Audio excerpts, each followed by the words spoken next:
अनाज लेके जाते हैं तो वो बड़े भारी भारी बाट ला करके रखता, तो सारा अनाज उधर, और उनसे कुछ खरीदते तो हल्के हल्के बाट ला करके वो सामान तोल के दे देता वापस। इस प्रकार के दो तरह के बाट, मिलावट, भाव, मनचाहे भाव, तो और फिर सूदखोरी और ब्याज और साहूकारी, लोन, ये सारे थे। तो सर छोटू राम ने सबसे पहले जब वो राजस्व मंत्री बने तो उन्होंने सबसे पहला 1938 में साहूकारी पंजीकरण एक्ट बनाया कि साहूकार का रजिस्ट्रेशन होना जरूरी है, नहीं तो वो साहूकारी का लेन देन करेगा तो वो अवैध माना जाएगा, कानूनन गलत होगा। लेन देन करने वाला साहूकार रजिस्टर्ड होगा, पंजीकरण करना जरूरी कर दिया। दूसरा सर छोटू राम का था श्रमिक अधिनियम, मजदूर जो है उसके लिए कानून बनाया कि मजदूर जो गरीब आदमी है, मजदूरी करता है, मेहनत करता है, उसको एक सप्ताह में 61 घंटे से ज्यादा काम नहीं दिया जाना चाहिए। एक दिन में 11 घंटे अधिकतम और पूरे सप्ताह में 61 घंटे से ज्यादा काम शोषण की श्रेणी में होगा। कानून बना दिया, अगर किसी मजदूर को 61 घंटे से ज्यादा काम करवाया जाता है सप्ताह में तो वो कानूनन अपराध है। तो बंधुआ मजदूरी पर लगाम कसेगी। बंधुए मजदूर थे 24 घंटे मजदूरी करनी,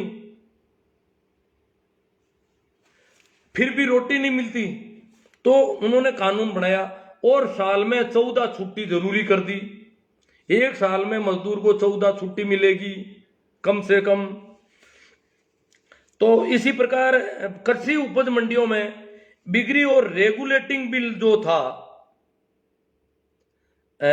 वो, और एक वजन माप तोल का बिल था, उसकी थोड़ी मैं जिक्र कर दे रहा हूं। जो अभी हमारे कई नेता न्यूट्रल हो जाते हैं, चाहे जब विधानसभा और लोकसभा से बहिर्गमन कर जाते हैं। बहिर्गमन करने का मतलब क्या है कि न तो पक्ष में रहते हैं न विपक्ष में रहते हैं, न्यूट्रल। सर छोटू राम ने कहा ये हिंजड़े हैं, ये नपुंसक हैं जो न्यूट्रल रहते हैं। तो कहते हैं कि कांग्रेस जो है, कांग्रेस ये बिल सामने रखे सर छोटू राम ने बना के, मंडी रेगुलेटिंग एक्ट और वजन माप तोल के जो बाट से सिस्टम था उसके जो बिल थे उनको वहां रखा। तो कांग्रेस से पूछा छोटू राम ने कि आप गरीबों के हितैषी हैं, आप मजदूरों और कमजोर तबकों के हितैषी हैं, तो बोलो आप इस बिल का समर्थन करोगे या विरोध करोगे।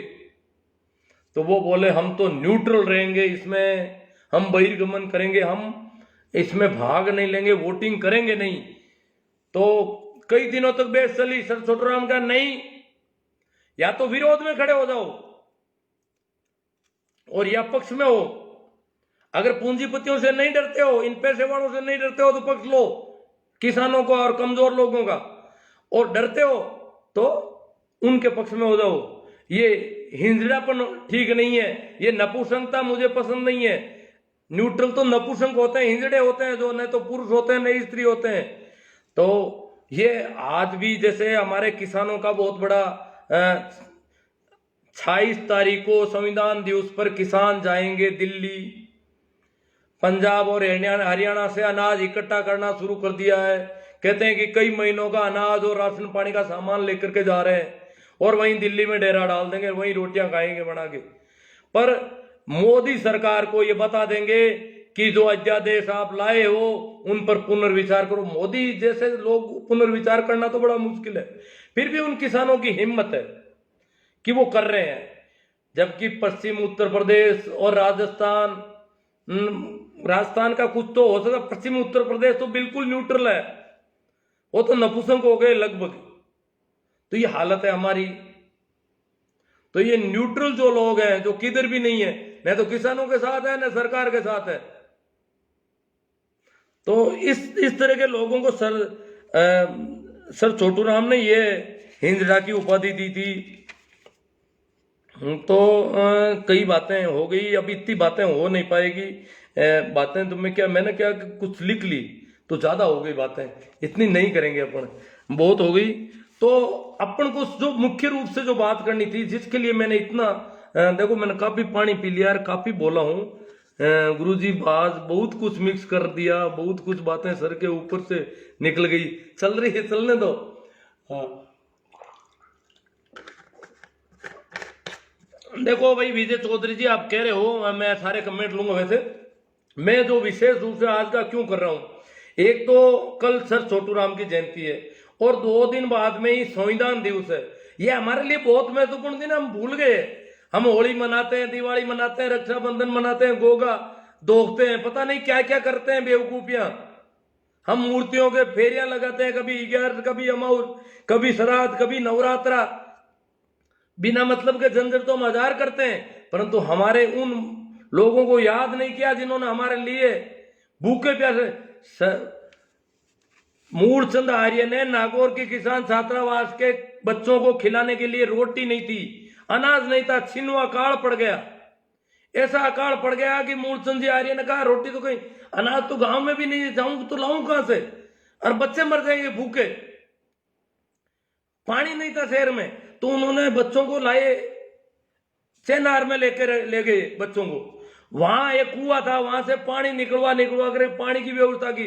अब खाने को अनाज नहीं, और अनाज खत्म हो जाएगा तो हमें अनाज देने वाला यहाँ कोई नहीं है, तो कलकत्ता गए। यहां से मूलचंद जी आर्य नागौर से कलकत्ता गए कि कलकत्ता में मारवाड़ी रहते हैं। मूलचंद जी आर्य ने स्पष्ट लिखा अपनी किताब, अपनी जीवनी में, कि वहां सेठ साजूराम होते थे जो जाट थे, और वहां सेठ बन गए थे।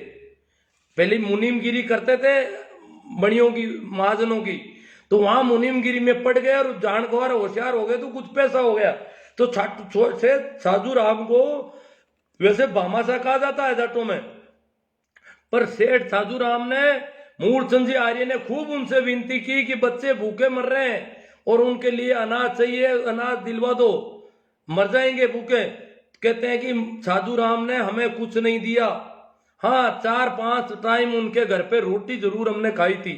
2 आदमी यहां से गए थे, फिर उन वो बणियों के पीछे पड़े, तो मारवाड़ी बणिये थे वहां पर, खूब मारवाड़ का बाजार था पूरा कलकत्ता में, तो उनसे आता जोड़ी की। तो वहां पर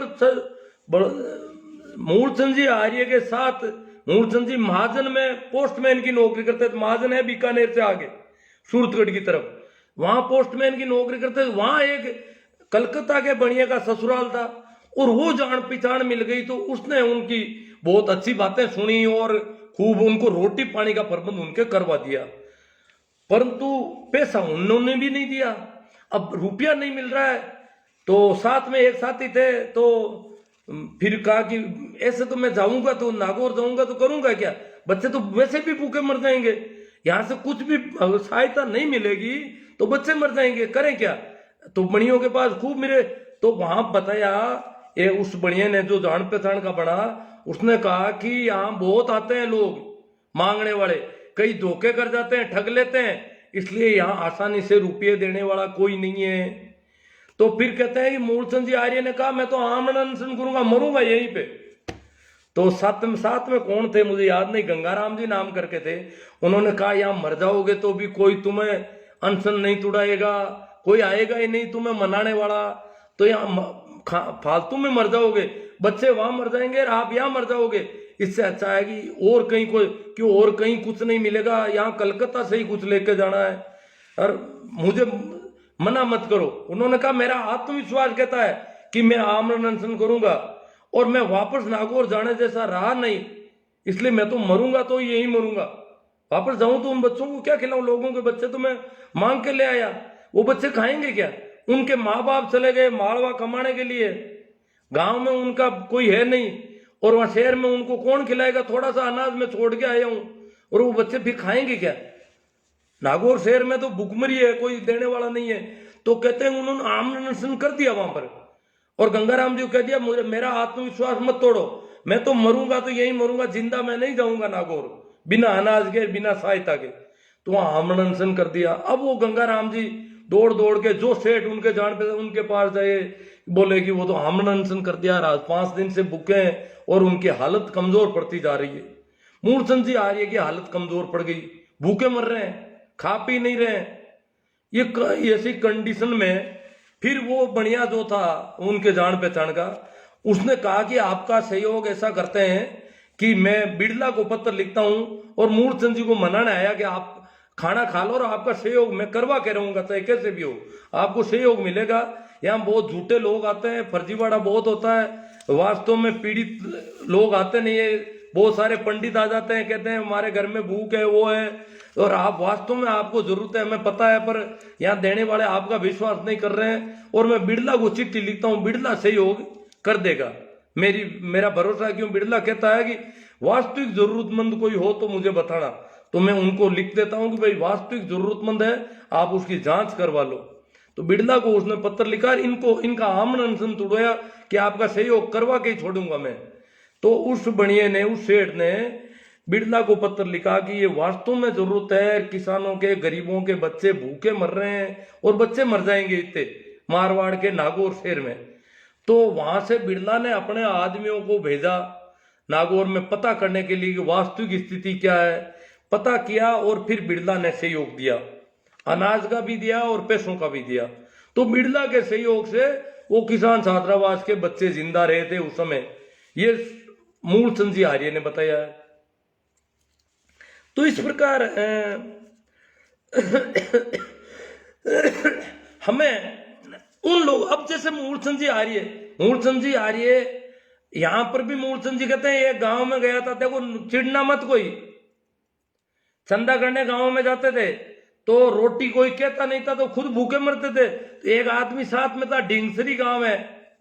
अब ढिंगसरी कौन सा है, एक तो जाइल में भी है और एक लाडनू में भी है। ढिंगसरी का उल्लेख किया उन्होंने, कहा ढिंगसरी में 3 दिन तक भूखे मरा। उस गांव में किसी ने रोटी का नहीं कहा और मांगी उन्होंने भी नहीं, पैसे दिए लोगों ने, वो पैसे में चंदा करने जाते थे, लोग सोचते थे कहीं खाली होगी, तो साथ में एक आदमी को लेके गए तो उसको दूसरे दिन ही वो भूख से हालत खराब हो गई थी, तो उसको गांव भेज दिया किराया दे करके कि तू गांव चला जा, नागौर चला जा वापस, क्यों तू भूखा मरेगा, तू लोगों को कहेगा कि ये भूखे हैं तो फिर लोगों को दुख होगा फालतू में। तो 3 दिन बाद में रोटी मिली उनको। तो ये कई जिन लोगों ने हमारे लिए इतना कुछ किया, सर छोटू राम, बलदेव राम, मूलचंद जी, रामदान जी, हीरा सिंह जी, धारा सिंह जी, इतने लोग हुए, इन्होंने इतना किया, हम उनके जन्मदिन को याद नहीं कर सकते उनको, हम हमारे बच्चों को बता नहीं सकते कि ये हमारे ऐसे लोग हुए हैं जिनकी वजह से आज हम फूटेड बूटेड होके घूम रहे हैं। हम नहीं पढ़ पाते किसी भी हालत में। अगर उन्होंने हमें खेती किसने दिलवाई, जमीन कहां थी हमारे पास, हमारे ऊपर जूते पड़ते थे चारों ओर से, हमारी हालत क्या थी। 4-5 चुनावों तक तो वोट देने में, गांव की स्कूल में वोट देने में जाने में डरते थे कि वहां कोई राजपूत बेटा होगा, डर के मारे वोट देने नहीं जाते थे। ये हालत थी किसानों की। अब तो इस कंडीशन में, इस कंडीशन से जो ऊपर इतनी उनकी मेहनत के बावजूद ये हालत थी, तो उन्होंने कहा कि तो मैं कहना चाहता हूं कि बहुत मना लिया, गोगा नौमियार, केसरिया, कंवर जी, पता नहीं कितने कितने मनाते होंगे। कभी कहते हो नवरात्रा आ गया, कभी कहते हो रामनवमी, हनुमान जयंती। अरे छोटू राम की जयंती का दिन अपने घर में अपने बच्चों को उनके बारे में बताओ, बैठ करके 10 मिनट 15 मिनट अपने घर परिवार के लोगों को उनके बारे में सारा सब कुछ बताओ कि उन लोगों की वजह से। और ये 24 नवंबर छोटू राम की जयंती है, ये हर बच्चे को याद होनी चाहिए कि छोटू राम ने हमारे लिए क्या किया।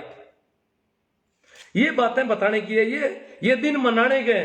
तो कल मेरा अपने आपसे निवेदन है कि कल हम ऐसा मनाएं।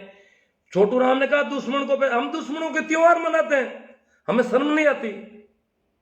हम हेडगेवार को याद कर रहे हैं, श्यामा प्रसाद मुखर्जी, सावरकर, पता नहीं क्या क्या सीख गए, जो हमें मनुष्य नहीं मानते, अभी भी हमें जानवरों की तरह मानते हैं, लठेत बना के फेरते हैं। तो छोटू राम ने कहा, हे बोले किसान, किसानों के लिए जो वचन याद रखने का है, ए बोले किसान, मेरी 2 बात ले तू मान, मेरी 2 बात तू मान ले। वो 2 बात आज तक हमने नहीं मानी। ए बोले किसान, मेरी 2 बात ले तू मान, एक बोलना ले सीख, एक तो तुम बोलना सीख, दूसरा दुश्मन को ले पहचान। तेरा दुश्मन कौन है? हम दुश्मनों के साथ हो जाते हैं। ये जो मंडी फंडी, देखो मंडी फंडी या राजस्थान में भी गड़बड़ कर रहे थे, परंतु यहां पर तो शोषण सबसे ज्यादा जागीरदारों का था। बाकी यहां भी तोल माप सारा खोपरा लेता तो खोपा पर लिख देते, और हम दो अनपढ़ थे, गिनती भी नहीं जानते थे, क्या बताएं। जितना अनाज साहूकार लेना चाहता ले लेता। यहाँ इसलिए राजस्थान में सबसे पहले साहूकारी विपणन बोर्ड की व्यवस्था की, सहकारी विपणन बोर्ड की व्यवस्था की गई। विपणन बोर्ड बनाया गया मंडियों का, और साहूकारों से निजात दिलाने के लिए, साहूकारी लोन से निजात दिलाने के लिए सहकारिता की स्थापना की। और बहुत लंबे समय तक हमारे यहाँ मारवाड़ के किसान नेता थे परशुराम मदेरणा, सहकारिता से जुड़े थे। उन्होंने सहकारिता को काफी पनपाने की कोशिश की थी, परंतु सहकारिता भी ठीक ढंग से पनपी नहीं हमारे यहाँ पर। हाँ, साहूकारों से निजात काफी हद तक हमें मिली। तो अब मैं आपके ये कमेंट दूंगा, तो कल आप में से कितने लोग अपने परिवार के बच्चों को, घर परिवार के लोगों को, रिश्तेदारों को और को फोन करोगे तो सर छोटू राम जी के बारे में बात याद दिलाओगे और ऐसा कुछ करोगे, इसी प्रकार पोस्टें भी करोगे और फेसबुक व्हाट्सएप भर जाने चाहिए सर छोटू राम की जयंती के नाम से, ऐसी मैं अपेक्षा करता हूं। क्योंकि हम और दुश्मन को पहचानने की कुव्वत हमारे अंदर आ जाए, ये तब हम सफल होंगे। मैं कुछ कमेंट लेता हूं। सभी को एक बार प्रणाम, राम राम, नमस्कार।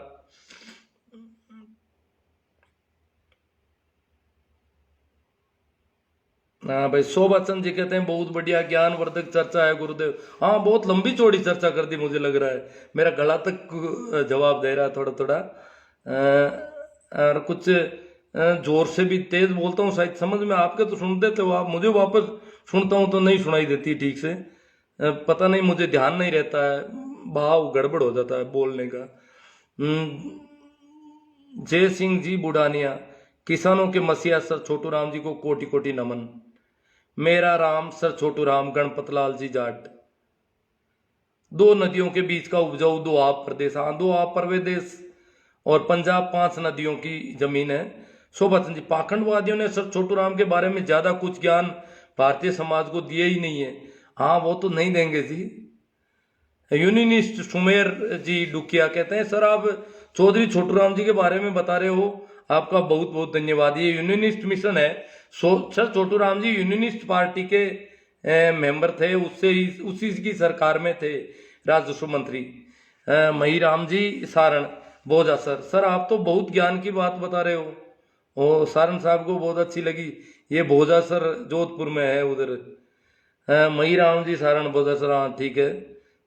और कौन आ रहे हैं? मई राम जी सर, ऐसे ऐसे ज्ञान की बातें आपको रोज बतानी चाहिए। अजी मैं तो रोज कर रहा हूँ, मेरे यूट्यूब चैनल आप देखोगे तो खूब मिल जाएगा बहुत सारा।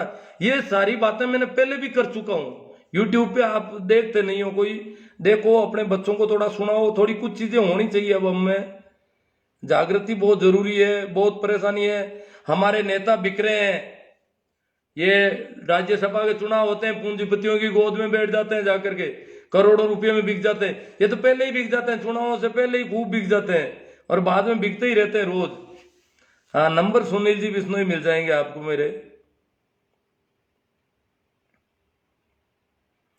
गोवर्धन राम जी पूनिया, बिल्कुल सही बात है साहब। जय श्री राम आएगा विजय कटोई। गौतम जी गोदारा कह रहे हैं आप सही कह रहे हो। सार्थर रहने वाले ब्राह्मण ही थे, जानी जी चैनानी से रखने वाले, हाँ लिखने वाले। जोरदार सर जी। चलो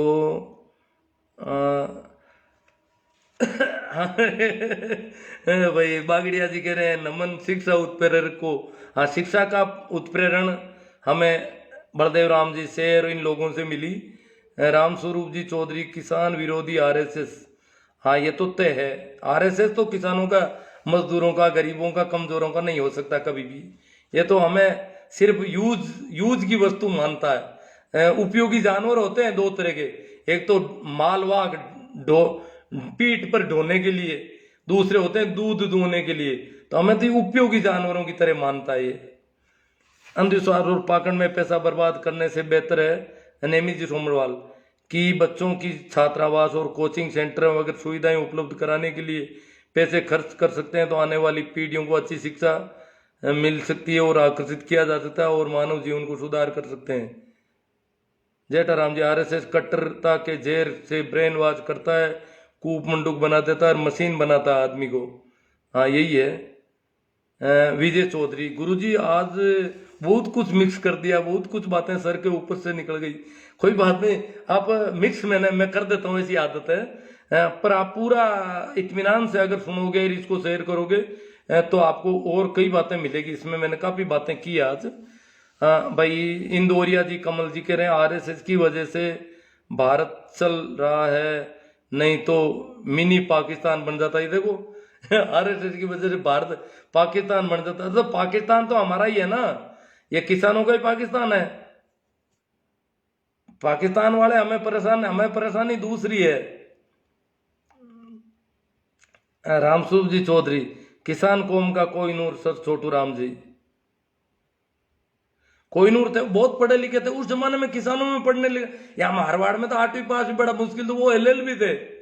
बलदेव राम जी से पहले, बलदेव राम जी तो एक जागीरदार घराने थे, फिर भी इतने पढ़े लिखे नहीं थे। पढ़े लिखे, यहाँ पढ़ा लिखा था कौन? और उस समय वो एलएलबी थे, उनसे भी पहले।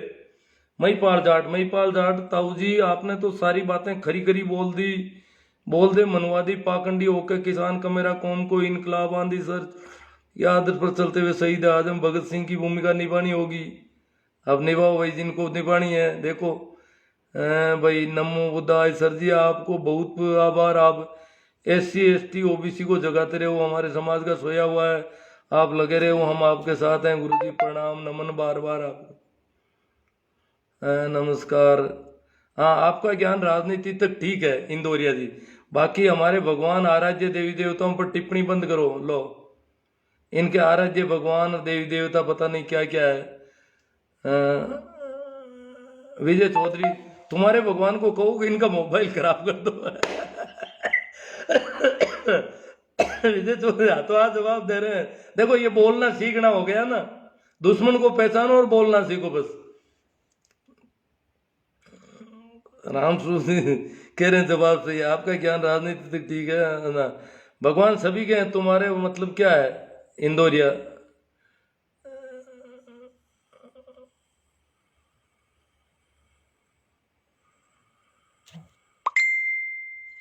अरे अंध भक्तों, आप शूद्र हो, उस समय भगवान ने क्या दिया सालों। चलो बिल्कुल सही sir, I respect to you. गासल साहब जयपुर से। ओ हनुमान जी है? नहीं, वो हनुमान जी ये दूसरे हैं, हनु गासल।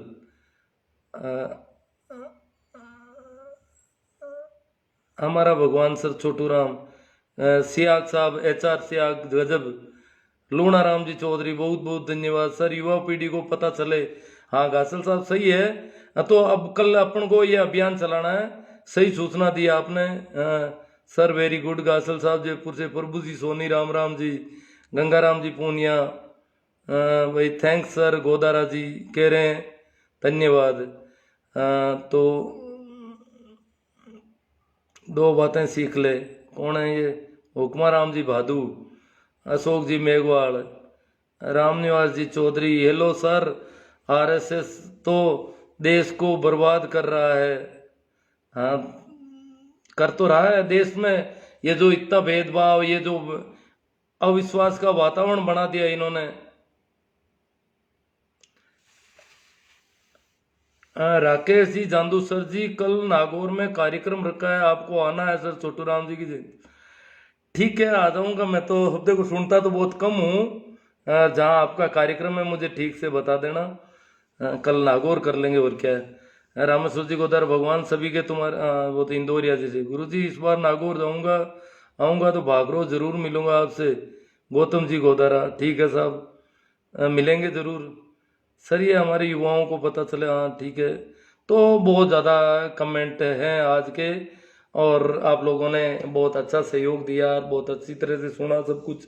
फिर भी बहुत सारे और वीडियो मिलेंगे आपको यूट्यूब पर, और गाए बगाए जब भी आपको समय मिले ऐसी बातें इनको समझना है और कुछ पता होना जरूरी है बहुत ज्यादा कि हम कैसे ये छोटू राम जी बलदेव राम जी तूफान में से किश्ती कैसे निकाल के लाए थे। हम लाए हैं तूफान से किश्ती निकाल के, बच्चों रखना इसको संभाल के। तो इसको संभाल के रखना जो किश्ती किस तूफान में से निकाल के लाए हैं। जो मंडी फंडी या जिन लोगों के ये नहीं है कि हम ब्राह्मणों से दुश्मनी पाले या बनियों से पाले राज किसी से दुश्मनी नहीं, हम सबके मित्र हैं, परंतु हमें सावधान जरूर रहना है। अगर आज भी हमारे साथ गड़बड़ कर रहे हैं तो उनको पहचानना बहुत जरूरी है, चाहे वो कोई भी हो, चाहे वो मुस्लिम लीग हो, चाहे आरएसएस हो, चाहे कोई भी हो। और कम से कम ये मंदिर मस्जिदों के जो ठेकेदार लोग हैं ना, इनसे तो कोई अपेक्षा करनी ही नहीं है हमको। ये हमें कुछ देने वाले नहीं है, ये तो धोखाधड़ी का मामला है सारा। भगवान का जो है हमें राम नाम का सुमरण बताया संतों ने, पाखंड और अंधविश्वास के खिलाफ था वो सारा। तो वो अगर हम कर सकें सारे संत, देखो एक मैं छोटी एक बात याद आ गई आज, जितने भी मंदिर हैं आपके ये इनके मैंने देखे हैं कि इनके दरवाजे ज्यादातर नॉर्थ में रखते हैं या फिर पूर्व में है। मंदिर का गेट जो है या तो उत्तर में है या पूर्व में है, परंतु संतों के जो स्थान है जहां समाधि है या उनका जो स्थान है राम धाम या कबीर पंथ का स्थान, इनको मैंने नोट किया। बहुत सारे स्थानों को मैंने देखा कि इनके मुख्य गेट जो है वो पश्चिम में है।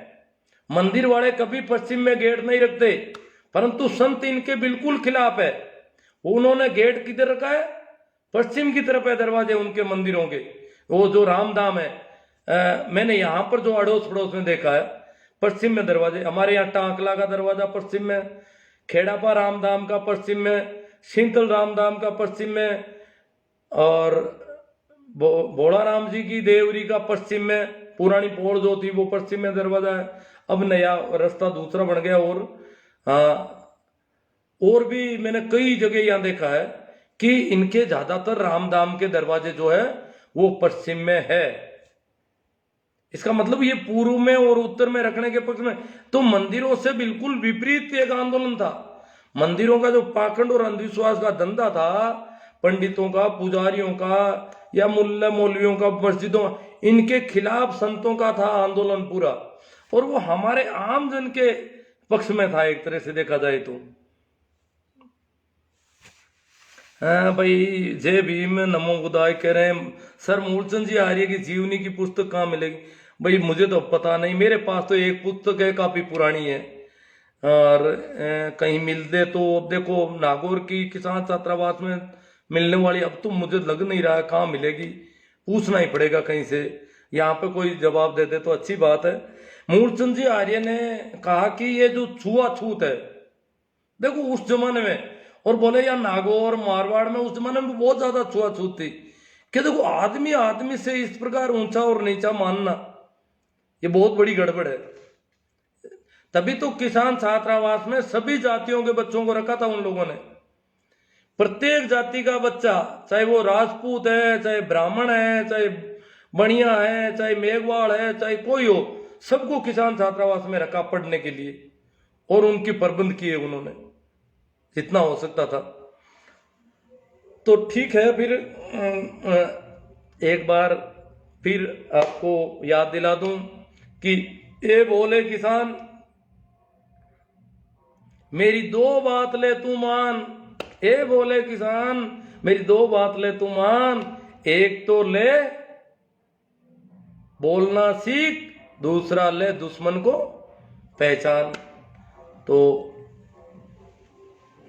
हन्नू गासल जी, सर किसानों को आप जैसे लोग ही जगा सकते हैं। मैं तो अब देखो सुनता तो हूं नहीं, बोल देता हूं, मेरे क्या ये फोन पड़ा है और आप लोगों से संपर्क हो जाता है तो अच्छी बात है। ठीक है, कल या परसों संविधान दिवस की पूर्व संध्या पर भी अपन कुछ चर्चा, अच्छी चर्चा करने के प्रयास करेंगे। धन्यवाद, प्रणाम, राम राम, नमस्कार।